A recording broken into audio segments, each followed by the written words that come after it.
Good morning. Welcome to First Unitarian Church of Wilmington, Delaware. I'm Helen Foss, and I have the pleasure of welcoming you to our service as this morning's worship associate, and to be a part of this service with today's worship leader, my friend, Reverend Richard Speck. Welcome to all of you who are here in person in our sanctuary this morning, and welcome to each of you at home who are joining us online. Welcome no matter the hue of your skin or the origin of your ethnicity. Welcome no matter whom you love or where you are on your spiritual journey. Whether you're doubting, believing, searching, welcome if you have a disability, visible or invisible. Welcome whether you want for nothing or if you struggle each day to make it through. Welcome whatever your political bent and whether you are young at heart or young of age. You are welcome here. If you're new to our church, we invite you to check us out on http://firstuuwilm.org and sign up for our e-newsletter that will arrive every Friday in your inbox, like clockwork. Before I go on, I want to make a brief announcement. The search committee for a new minister for next year has been launched, and you've been getting notices about cottage meetings to discuss things that our church needs to be thinking about now and doing and what we would like to have in a new minister. There will be a session today up in room 25 at 1 o'clock, and if you, I'm sorry, 12 o'clock, 12 o'clock, sorry, big difference, 12 o'clock. And you may, if you registered, that's great. If you didn't, they will welcome walk-ins. So 12 o'clock, room 25 upstairs. Now, I'm loving that Reverend Richard is focusing on deep listening today. He's taking me back to a time in my life when I had a major learning curve about myself and the world around me. An exciting time for me. These were the days when I was involved with the Green Circle program. Yes, we were helping children to develop a sense of empathy and build skills for interacting with others. But we were also working with the adults who were working with these children and with other adults. And we would spend lots of time listening to each other, learning to listen to ourselves as we engage with others. Oh my, it helped me listen to my children, listen to my husband, and hear myself as they heard me.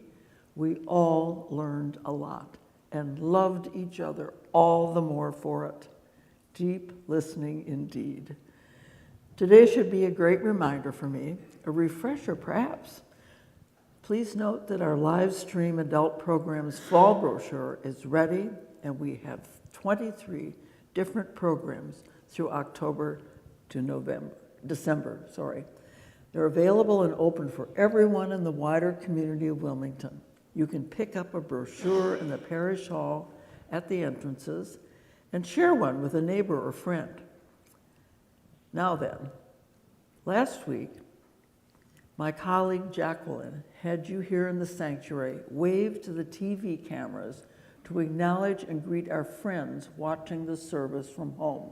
Let's do that again, appreciating our all being one congregation. Now it's our turn here in the sanctuary.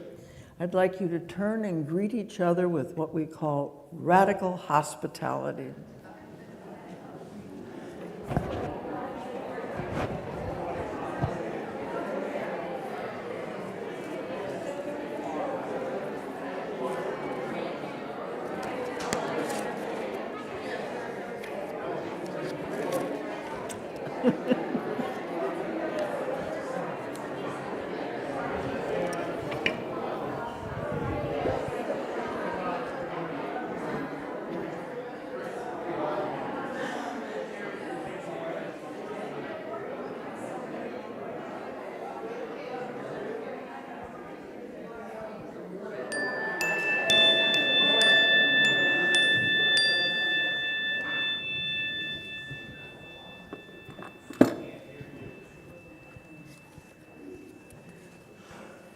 Let's prepare our hearts and minds for worship now.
I put fresh batteries in it.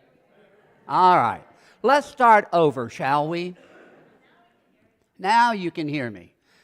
Of course, I'm a preacher. I could fill this hall with just my voice. All right, let's start over. Listen. Can you hear it?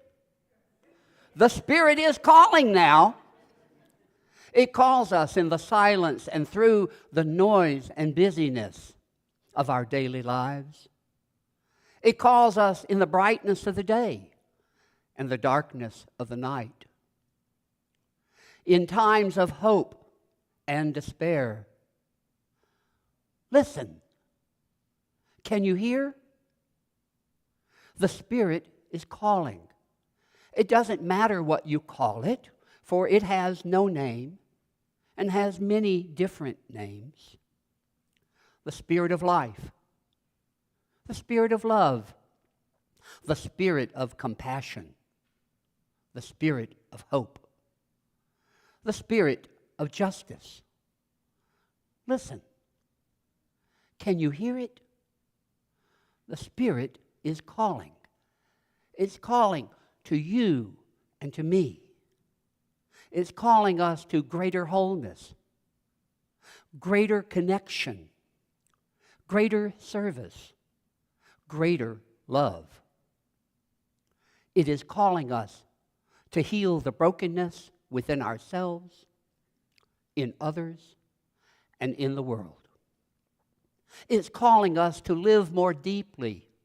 It's calling us to beauty. It's calling us to laugh and to dance and to sing. It's calling us to live through life's pain and sorrow.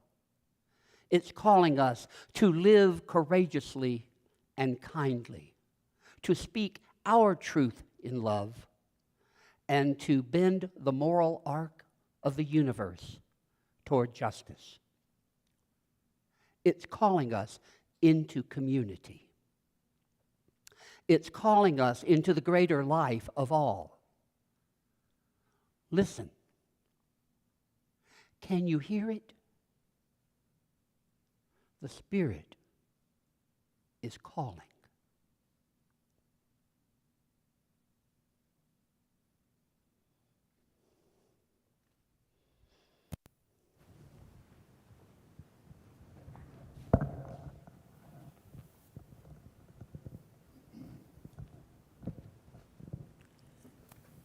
If you have a chalice at home, I invite you to join me by lighting it while Reverend Richard lights our chalice here in the sanctuary. Why we're here is by Reverend Eric Walker Wickstrom. It's from Charlottesville, Virginia. He writes, "Here today, in this place, and with these people, may we listen so that we can hear. May we hear so that we can feel. May we feel so that we can know. And may we know so that we can change ourselves and the world. May this chalice we light our way." Please now rise in body or spirit to join in singing "Do You Hear?" hymn number 112. Afterwards, please remain standing while we say our unison affirmation.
First Unitarian Church of Wilmington is love and unity that nourishes minds and spirits, fights injustice, and transforms the world through loving action.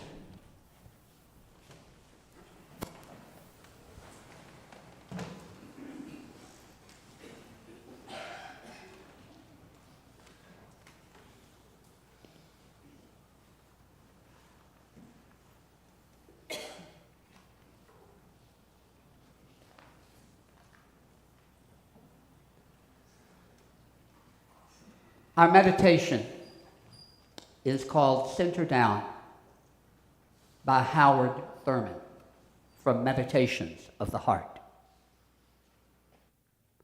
Please advance the slide. How good it is to center down, to sit quietly and see one's self pass by. The streets of our minds seethe with endless noise and traffic.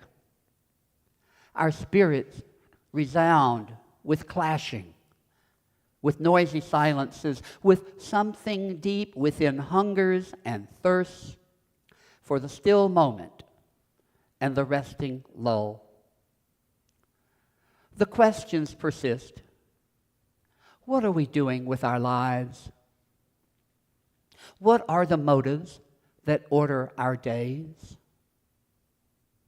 What is the end of our doings? Where are we trying to go? Over and over, the questions beat in upon the waiting moment. As we listen, floating up through the jangling echoes of our turbulence, there is a sound of another kind, a deeper note, which only the stillness of the heart makes clear. It moves directly to the core of our being. Our questions are answered, our spirits refreshed, and we move back into the traffic of our daily round with the peace of the eternal in our step. How good it is to center down.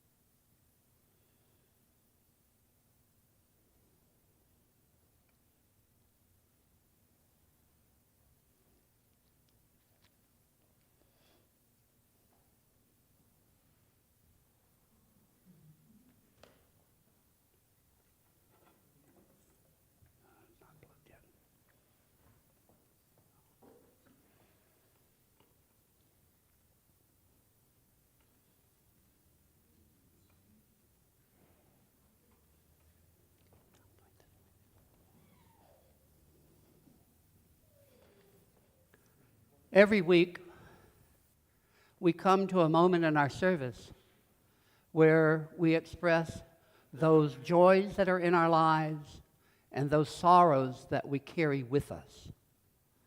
And so we will start with the sorrows. So if there is something that is weighing on your heart, somebody that you're worried about, some cause that has you not being able to sleep at night, I bring forth those from the congregation. And those of you who are online, please write them in the chat. So what are the concerns and sorrows?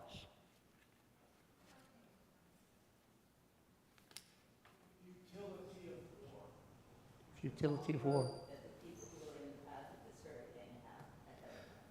Hurricanes.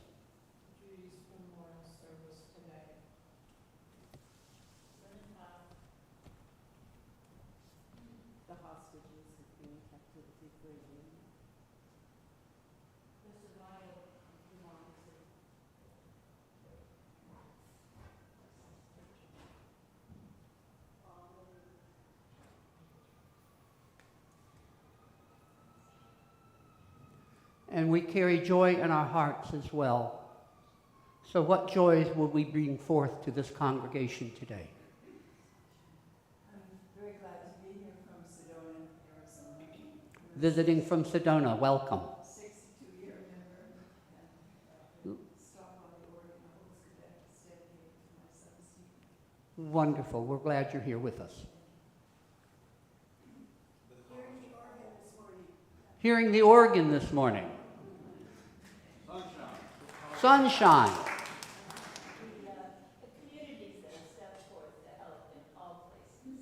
community.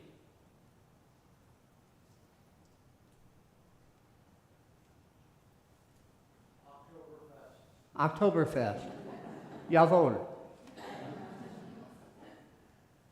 We are grateful for all of these joys that we carry, and we know that if we have sorrows, we're not alone. So may all those names that were spoken and those unspoken find peace and healing this day.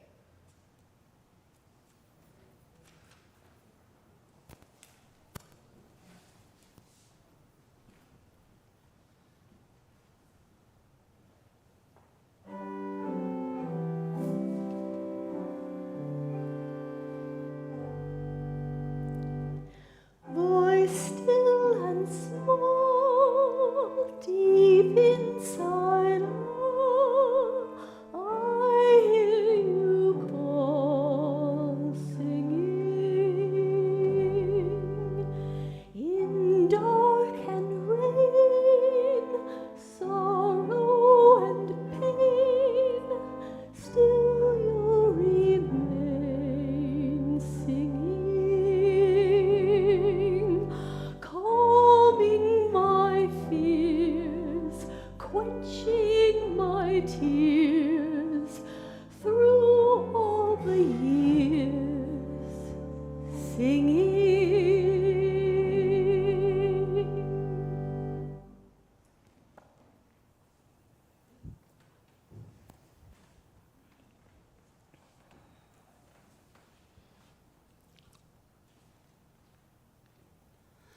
Our reading this morning is from Valerie Kerr, and it's called How Do We Listen?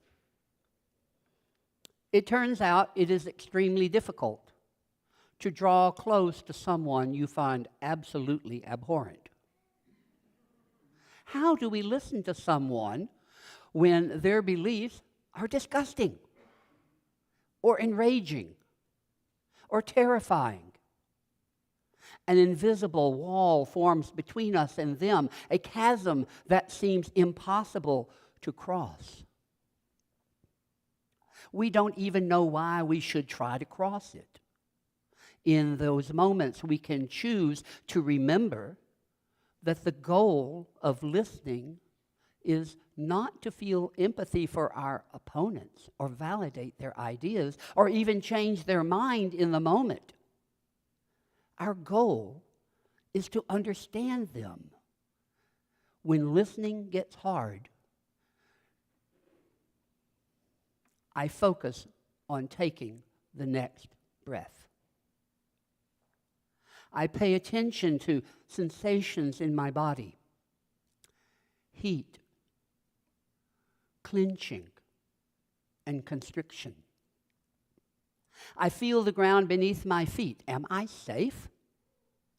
If so, I stay and slow down my breath again, quiet my mind, and release the pressure that pushes me to defend my position. I try to wonder about this person's story and the possible wound in them. I think of an earnest question and try to stay curious enough, long enough, to be changed by what I hear. Maybe, just maybe, my opponent will begin to wonder about me in return, ask me questions, and listen to my story. Maybe their views will start to break apart and new horizons will open in the process. Then again, maybe not. It doesn't matter as long as the primary goal of listening is to deepen my own understanding. Listening does not grant the other side legitimacy.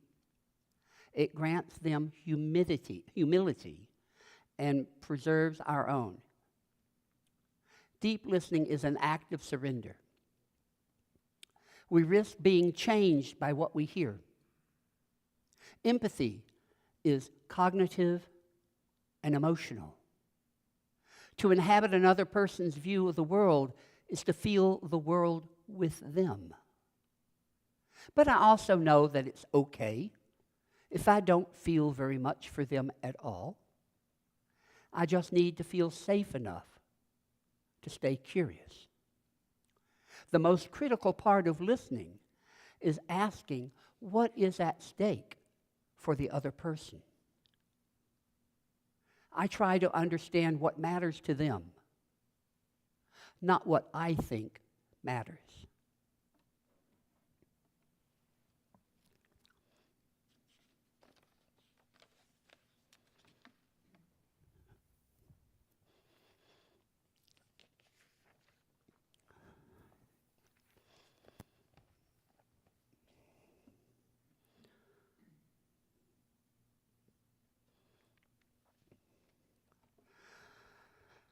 The Jewish faith just celebrated Rosh Hashanah, which is often understood as a time to reflect on the previous year and focus on hopes for the coming year.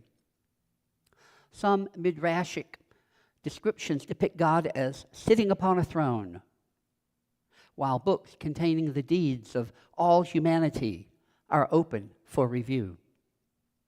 And each person passes in front of God for evaluation of his or her deeds.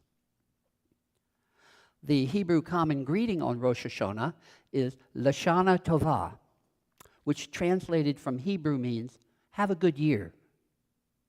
Rosh Hashanah marks the beginning of the Jewish high holy days, the days of awe, and leads up to Yom Kippur, the Jewish Day of Atonement. But it is now 1 year since the tragedy of October 7th, 2023, where so many lives have been lost between the Israelis and the Palestinians. May peace find a way to silence the guns and people sit down to resolve their differences without violence. May there be atonement between each of them.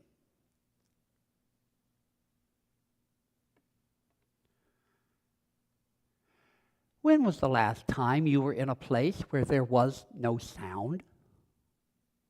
Even in nature, there are sounds of the wind in the trees, birds and insects going about their business of finding food, and possibly the sound of a babbling brook coursing its way downhill. In our everyday lives, we are constantly bombarded by sounds of wonderful children, beeping phones, chirping computers, and other modern items begging for your oral attention. And that was an oral attention getting there. But that's okay. We're glad you're here. So how do we tune them out so that we can enter into ourselves and dwell among our inner thoughts? Our theme for this month is deep listening. What does it take for us to listen deeply within ourselves and also to listen deeply to another person?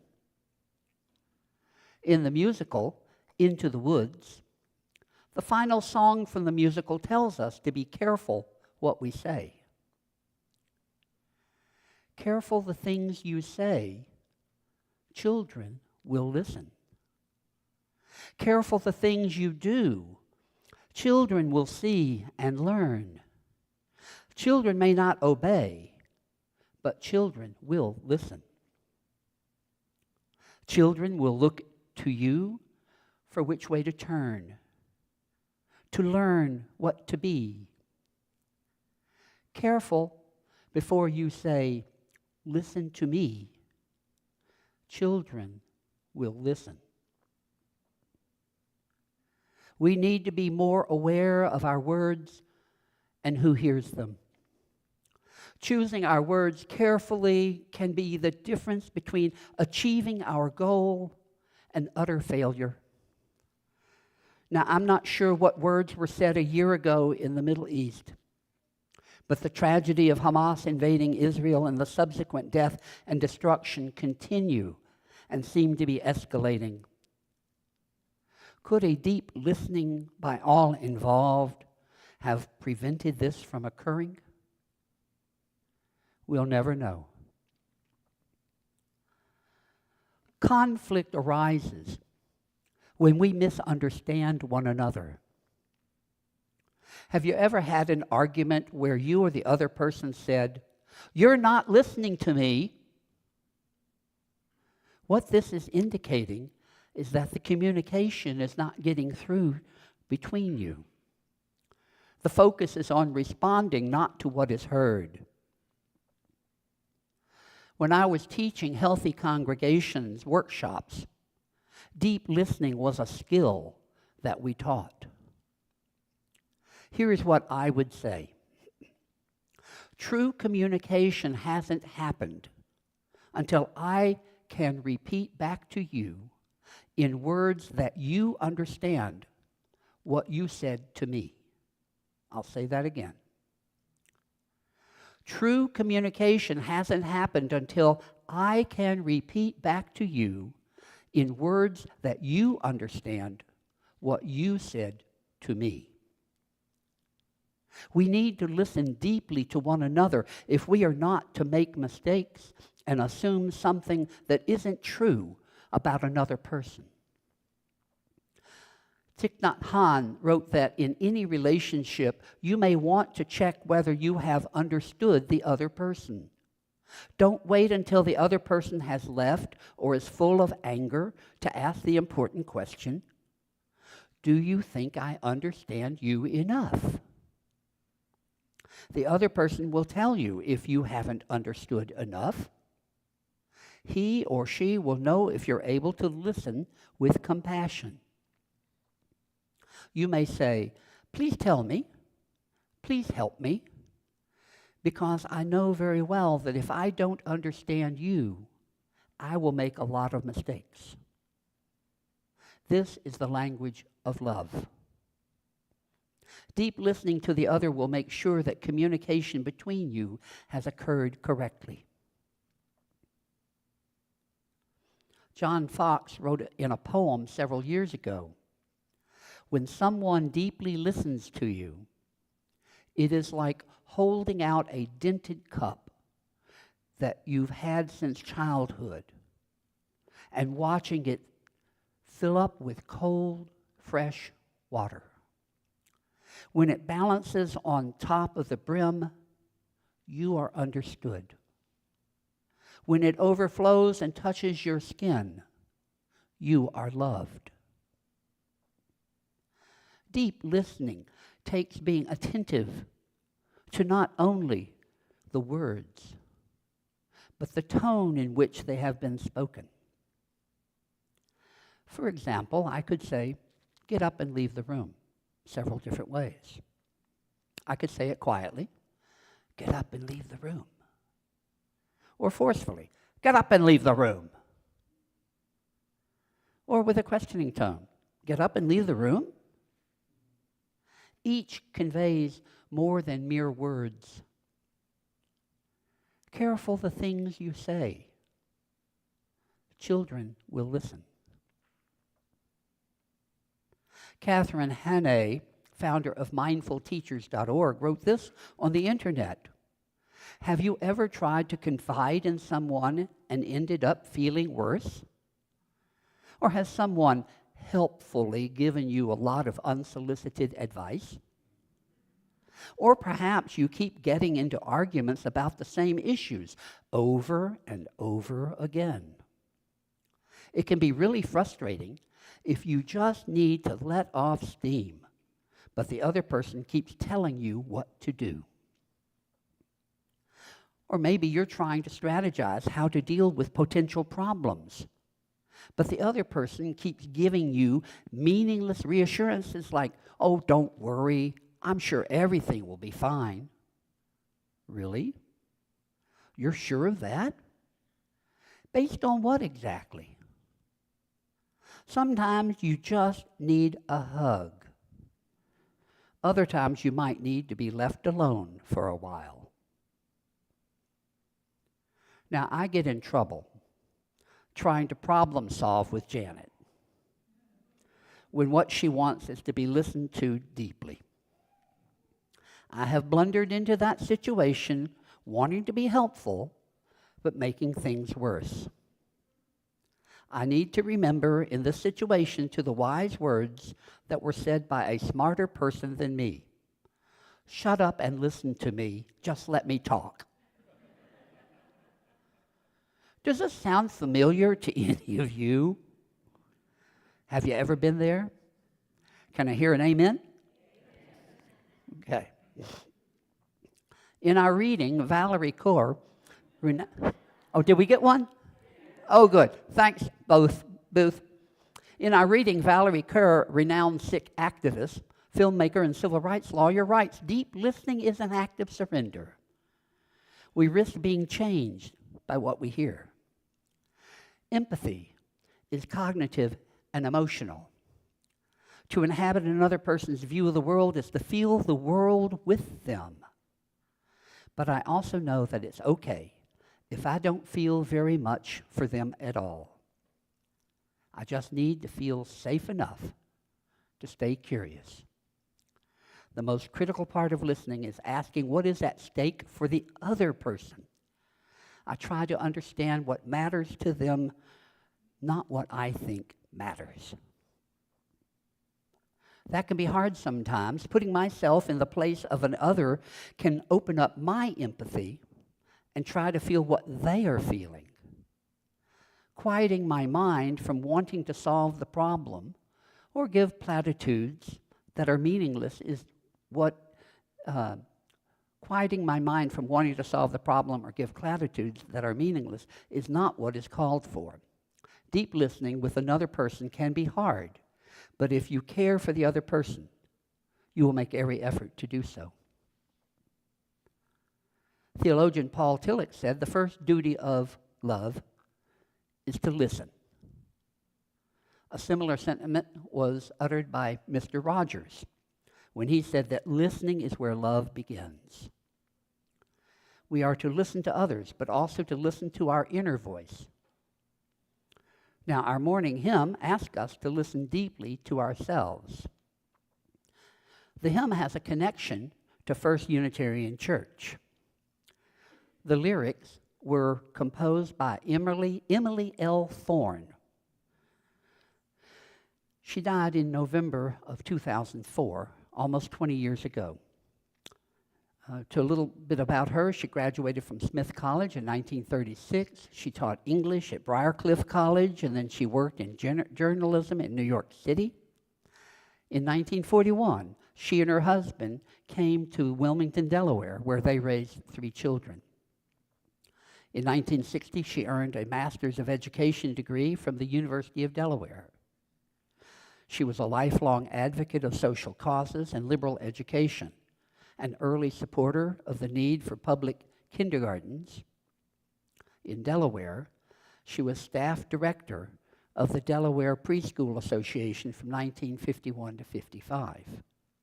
But from 1955 to 1975, she served as the director of religious education for the First Unitarian Church for 20 years.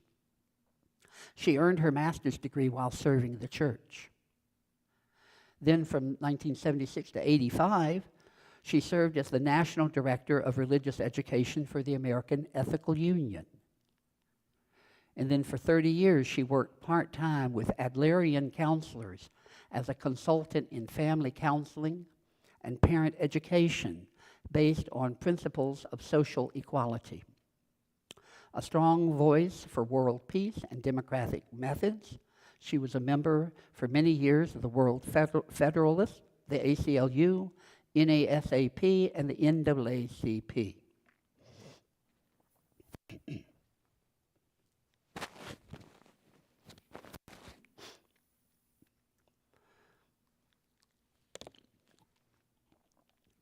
Now, I don't know when the lyrics were written. The gray hymnal that the hymn is in was published in 1993 with the hymn in it. According to the UUA, she made the lyrics to the tune Foundation which is also the melody of a harvest song in our hymnal. Perhaps, just perhaps, it was sung in our religious education classes when she was the director.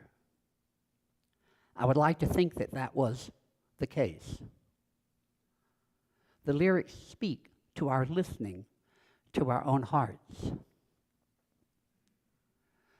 Do you hear, oh my friend, in the place where you stand, through the sky, through the land, do you hear, in the heights, on the plain, in the vale, on the main, in the sun, in the rain, do you hear, do you hear? Are you paying attention to your world that surrounds you? Are you hearing that still, small voice that guides you in your life? When I was a lay leader in the Birmingham Unitarian Church, I didn't hear that call to ministry for some time. Now, my aunt told me once that my mother had told her that I would be a minister someday. My mother had died when I was just 26 years old, as I was in the first years of my career as a respiratory therapist. I had abandoned my Southern Baptist faith of my youth and had not found my way to a home in Unitarian Universalism. If I had been told then that I would become a Unitarian Universalist minister, I would have laughed out loud. But the universe had a different plan for me that was nurtured there for 10 years. Through the roar, through the rush, through the throng, through the crush, do you hear in the hush of your soul, hear the cry fear won't still, hear the heart's call to will, hear a sigh's startling trill in your soul, in your soul. It is in that quiet space that we deepen our sense of who we are and what is needed to succeed in life. We share those inner spaces with all other people. Some might call it meditation. Others might call it prayer. Still others might call it reflection. It is in quiet that we surface those desires of the heart. That is where my ministry call came from. From the place where you stand to the outermost strand, do you hear, oh my friend? Do you hear all the dreams, all the dares, all the sighs, all the prayers? They are yours, mine and theirs. Do you hear? Do you hear?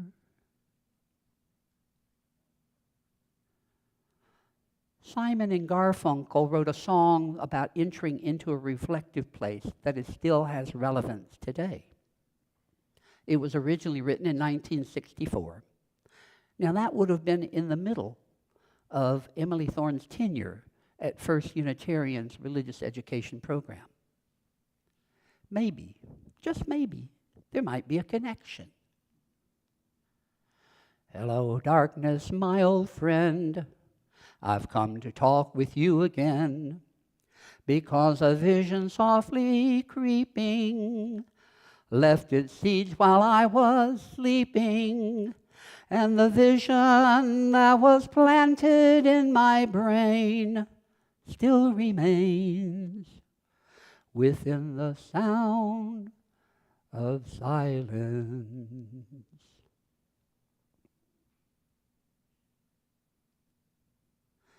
It is in that sound of silence that we grow in understanding about ourselves and our relationships with others. We need that inner silence to help us understand who we are and what we desire in life. My colleague Sandra Fees writes, "Here's where Unitarian Universalists sometimes get off track. Sometimes you mistake the focus on listening to self with a fierce individualism and independence. The worth and dignity of every person, every self, sometimes gets used to prioritize one individual without an equal concern for relationships and community. But listening to self actually turns out to be inseparable from listening to others. Just as honoring each person's worth and dignity is inseparable from honoring the interconnection of all people, so the attentiveness to the self is inextricably related to attentiveness and the other to a greater wholeness. As Dag Hammarskjöld says, the more faithfully you listen to the voice within you, the better you will hear what is sounding outside. So, deep listening is important to self-understanding and to other understanding. Deep listening can expand your empathy for another. Deep listening can guide you into new paths if you listen to your heart. There is much to learn to be better at each. Do you hear, oh my friend? Do you hear? Do you hear?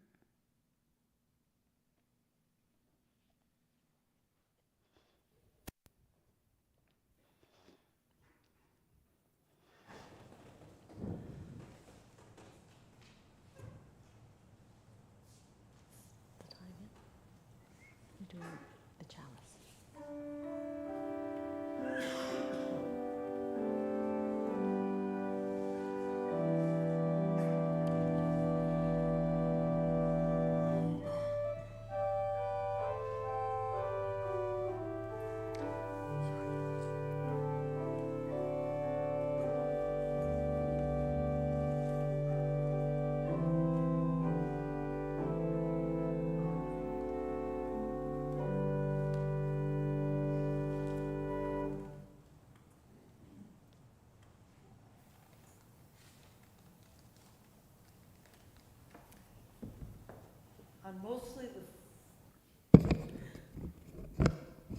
On mostly the first Sundays of the month, our congregation gives its full offering to an organization that we feel is doing great work in the community, that is also aligned with our Unitarian Universalist values. Next slide, please. This month, we have chosen Lutheran Community Services, which helps individuals and families address food, housing, and other essential needs with dignity and respect. LCS has been serving low-income families in Wilmington and Newcastle County, Delaware, since 1959. Here are some services that they provide for our community. They respond to housing stability by helping with past due rent and utility payments and security deposits, as well as case management to achieve stability. They provide food pantries through a network of food distributions that provide healthy and nutritious food. They're in the process of building a food hub that will allow them to bring healthy food to Delaware families. Please give generously to this organization, and by doing so, supporting those in need in our wider community.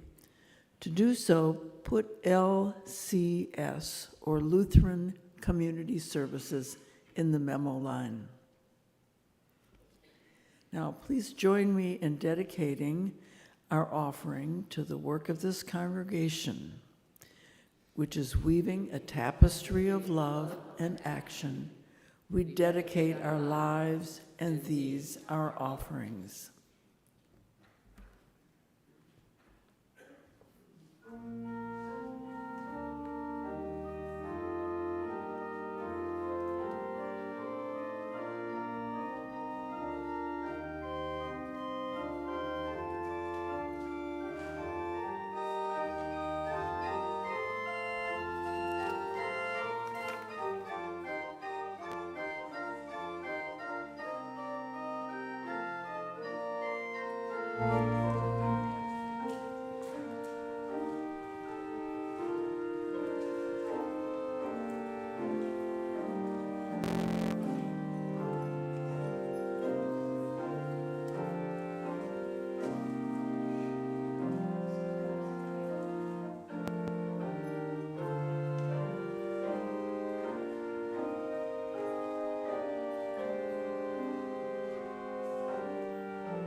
Lovely music on our wonderful organ.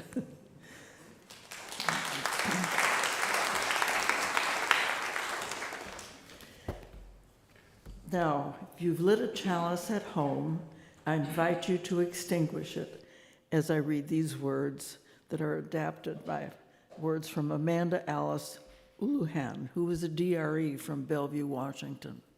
She writes, "Together we have enjoyed the warmth and beauty of stories, the power of deep listening, and the warmth of this flame and of our special community. As our chalice flame is extinguished this morning, we can still remember that its glow is carried within us. We can use our inner lights and this flame to kindle new sparks throughout our lives and the world, and to continue and rekindle our ability to deeply listen to each other. May the spirit of peace and togetherness bless your lives."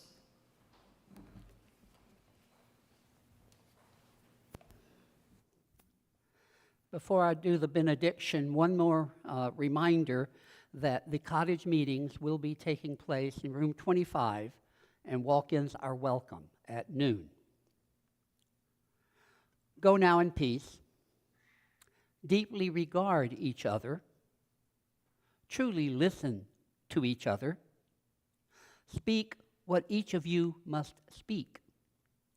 Be ready in any moment to disarm your own heart, and always live as if a realm of love had begun.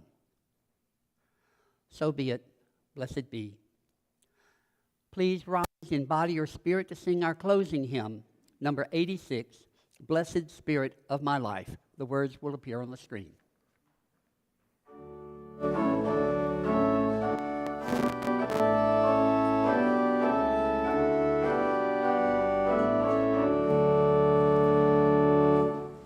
Blessed Spirit of my life, give me strength through stress and strife.